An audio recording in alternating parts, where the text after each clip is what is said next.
Warga Pulau Rempang dipaksa setujui relokasi, layanan vaskes dan sekolah dihentikan sejak Agustus. Di Pulau Rempang, Batam, Provinsi Kepulauan Riau, layanan puskesmas dihentikan dan sekolah-sekolah negeri dipindahkan sejak Agustus tahun 2023 karena proyek Rempang Eco City. Cara itu dianggap sebagai bentuk pengusiran paksa yang jelas-jelas melanggar konstitusi dan hak asasi manusia. Hal ini dilakukan BP Batam dan Pemko Batam untuk memaksa warga Rempang meninggalkan kampung halaman mereka, dan menyetujui relokasi karena adanya proyek Rempang Eco City. Sungguh negara Indonesia sedang melakukan pemaksaan dan penindasan terhadap warga Rempang. Bahkan secara tidak langsung negara telah membunuh kehidupan dan masa depan warga Rempang, sebut tokoh masyarakat Riau dan Kepulauan Riau, Azlaini Agus, Rabu, tanggal 13 September tahun 2023. Padahal, di dalam pembukaan UUD 45 ditegaskan bahwa, negara wajib melindungi seluruh tumpah darah, dan segenap warga negara Indonesia, serta memajukan kesejahteraan umum. Karena itu, ia menyebut negara telah melanggar dan mengabaikan konstitusi serta hak asasi manusia, HAM.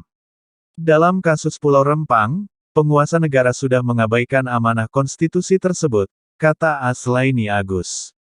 Ia menyayangkan penguasa pada pemerintahan saat ini, yang sudah melakukan penindasan dan pelanggaran HAM, terhadap warga negaranya sendiri, yakni penduduk Pulau Rempang. Negara telah melanggar hak warga untuk bertempat tinggal, hak untuk bermata pencaharian, hak atas kesejahteraan lahir dan batin, hak atas pelayanan kesehatan, dan hak untuk mendapatkan pendidikan dan tumbuh kembang anak-anak generasi penerus. Kronologi proyek Rempang Eco City. Ia mengungkapkan, masuknya investor ke Rempang, diawali dengan ditandatanganinya MOU tahun 2004 antara Wali Kota Batam Nyat Kadir, dengan investor dari grup Arta Graha yakni PT Makmur Elok Graha MEG. Akan tetapi selama 19 tahun lahan yang diberikan kepada investor tersebut tidak digarap atau ditelantarkan. Lalu masuklah sejumlah orang-orang dari luar Rempang yang membuka berbagai usaha seperti ternak babi, ternak ayam, dan kebun buah-buahan. Mereka adalah pendatang yang menempati bagian darat dari Pulau Rempang. Sedangkan penduduk asli keturunan prajurit Sultan Riau Lingga, sejak dulu hingga kini menempati dan berdiam di bagian pesisir, di 16 kampung tua Pulau Rempang, jelasnya. Ia menerangkan, selama 19 tahun ditelantarkan, seharusnya hak atas lahan sudah dicabut oleh pemerintah sesuai dengan UU PA atau UU Nomor 5 Tahun 1960. Pada 2023, PT MEG menggandeng investor dari Tiongkok dengan investasi disebutkan sebesar 381 triliun rupiah.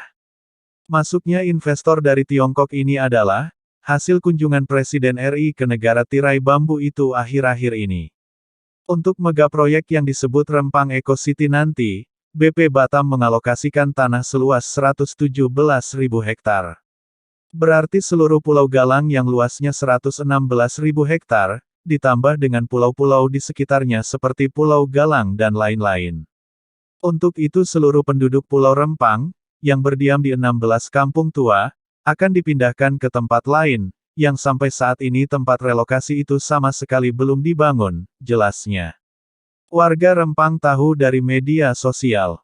Ia menambahkan, warga Rempang baru mengetahui adanya rencana pembangunan megaproyek Rempang Eco City, pada awal Agustus tahun 2023 dari berita di media. Tidak ada sosialisasi resmi dari pemerintah sebelumnya. Kemudian, lanjutnya, sejak awal Agustus tahun 2023 pihak BP Batam berusaha masuk ke Pulau Rempang, untuk memasang patok di atas tanah yang sudah diberikan kepada investor. Tetapi tidak berhasil karena warga masyarakat mengusir setiap kali orang-orang BP Batam datang ke Rempang. Selanjutnya, tanggal 23 Agustus tahun 2023, seluruh warga masyarakat Rempang dan pulau-pulau sekitarnya dengan 6.000 massa, menggelar aksi unjuk rasa menolak relokasi. Warga Rempang tidak menolak masuknya investasi, jika memang negara membutuhkan investasi tersebut. Mereka hanya menolak digusur dari tanah leluhurnya. Mereka menolak dipindahkan dari kampung-kampung tua, yang sudah mereka huni sejak 300 tahun yang lalu secara turun-temurun, jelasnya. Kemudian, aksi unjuk rasa dengan 6.000 warga, tidak mendapat tanggapan dari Kepala BP Batam HM Rudi, dengan alasan bahwa ini perintah Presiden karena ini proyek pemerintah pusat.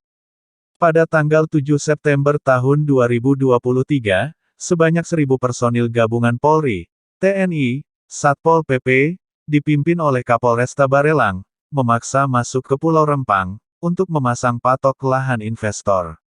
Seluruh warga masyarakat bertahan di Jembatan 4, satu-satunya akses jalan masuk ke Pulau Rempang. Di sini terjadi insiden antara aparat dengan warga, puluhan warga mengalami luka-luka akibat pukulan dan tindak kekerasan aparat, dan dilarikan ke rumah sakit. Juga termasuk anak-anak sekolah.